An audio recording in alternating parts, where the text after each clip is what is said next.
Assalamualaikum warahmatullahi ta'ala wabarakatuh, and hello to all of you. I'm Dr. Aisha. Today we are going to learn about ethics in global economy, where specifically we will focus on the multinational corporations dilemma. In the beginning, I will explain a little bit about the background of multinational corporations. Later, I will discuss about the challenges faced by multinational corporations, and the last part of this topic, I will explain about global ethical issues of multinational corporations. Okay, some information in regards to multinational firms. Multinational firms normally operate in various countries, and they took advantage over resources in other countries in order to improve their business. For example, Apple is based in the United States, but the manufacturing activities are all in China. So basically, because China have more manpower and will be able to offer lower labor costs compared to the United States, the Apple product then sold to all the countries in the world, including rich and poor countries. So by using cheap resources from China, for example, the Apple can gain more profit. If they open the manufacturing factory in the United States, they will not be able to gain high profits because the labor cost in the United States is very high. China is the most populated country in the world, and the competition for a job is very stiff. Since living is hard, it is good enough if you can get a job, because if you don't want to take the job, there are many other people who are willing to take the job because of their huge population. Due to high competition to get a job, at the end of the day, salary received by people of China is relatively lower than the salary received by Apple employee in the United States. This creates a larger gap of income between the people in China and in the United States. These issues can be easily understood if we read the article that published by Business Insider. Besides of cheaper cost of material, the cost of labor in China is also very low. Thus, huge firms can make up to 40% gross margin for each iPhone sold to the market if they operate their manufacturing activities in China compared to the United States. Another story that I want to share with you is related to my personal experience with multinational firms. When I was in the UK, I still remember the moment where I have a problem with my internet connection at home. I therefore make a phone call to the customer service department of British Telecommunications. Towards my surprise, the staff that picked up my call is actually an Indian, and so I asked, where are you now actually? And she said, New Delhi, madam. I said, well, I'm a call from the UK, so I expected that my call will be picked up by someone in the UK. She said, no madam, we have a team here in New Delhi to solve your problem. I was surprised, and I said I feel a little bit sad because I paid the bill in pounds sterling, but British Telecommunications paying you the salary in rupee. So how much you pay actually? She was reluctant to disclose her salary to me. Rather than she said politely, no madam, it is hard to find a job here, and I'm very grateful to have this job to earn my living. I feel sad to hear about that. Personally, I feel that is actually the modern slavery or modern concept of colonization. This situation actually can create larger gap of income between people in the UK and people in India. And this is not just happened in India. Many other poor countries and developing countries such as Indonesia, Bangladesh, Egypt and many more are also face the same thing. With this kind of unfair system in the market, I would say that the underdeveloped countries and developing countries will hold their respective status possibly forever. Alright, now look at some information in regards to multinational corporations.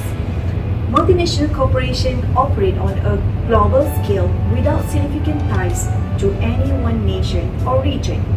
It's perceived to be unfair for multinational corporations to transfer jobs abroad, where wage rates are lower. They have been accused of increasing the gap between the rich and the poor nations. They have been accused of exploiting natural and human resources, and they also have been accused of engaging in unfair competition. For example, people in India have to compete to get a job in British Telecommunications, for example, and should be grateful if they get a job even if they paid or even they receive a very low pay. Given that multinational corporations operate in various countries, they also face multi-challenges, which includes cross-cultural ethical issues, cross-religion ethical issues, cross-racial ethical issues, different political system, different legal system, different economic developments, and different institutional system, which includes the government institutions, schools, family, and many more. In regards to global ethical issues for multinational corporations, there are several of them, which includes the first one is gender and racial discrimination, where discrimination remains one of the most prevalent concerns in international business, where some businesses discriminating on the basis of race, ethnicity, region, gender, religion, and ability. Unequal gender pay is also one of the current issues in the world. As reported by BBC, women earn 40% less than men on average at accountancy firm Deloitte. Another news reported by BBC that female employees earn up to 43.5% less at Barclays than men, according to gender pay gap figures it has submitted to the government.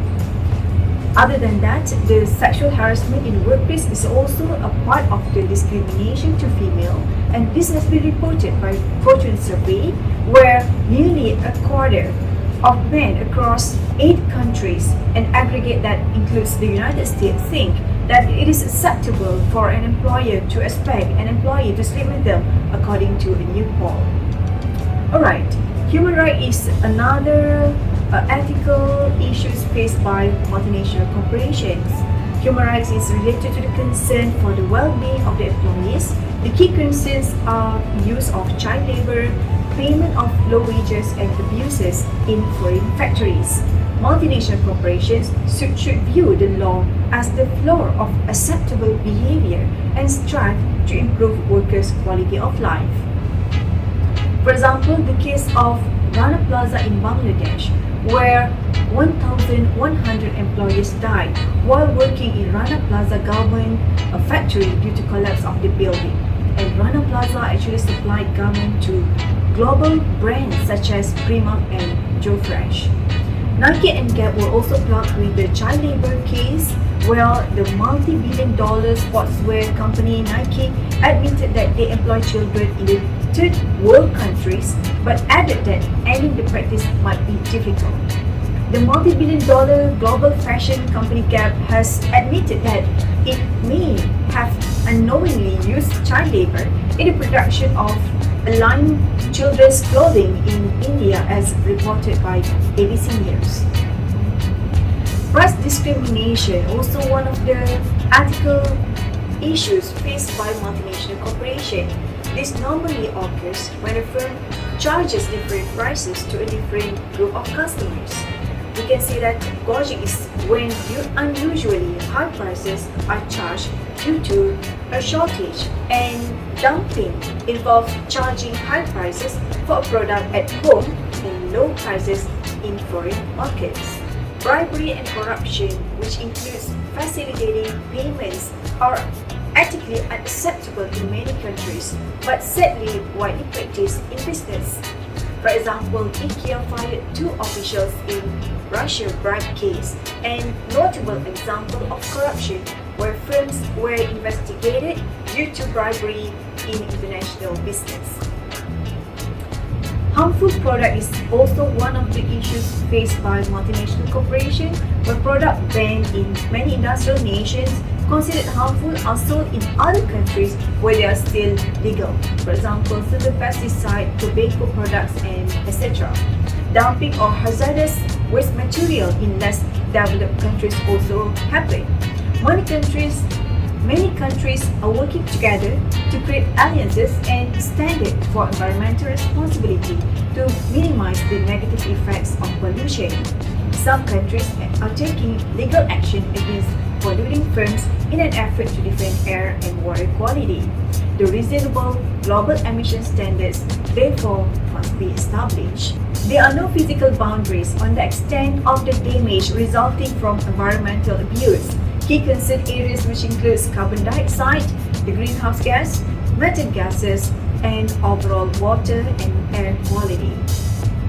Telecommunication issues include satellites and the internet bring ease of information access with resulting ethical issues such as money laundering, where illegally received funds are transferred or used in a financial transaction so as to conceal the actual owners.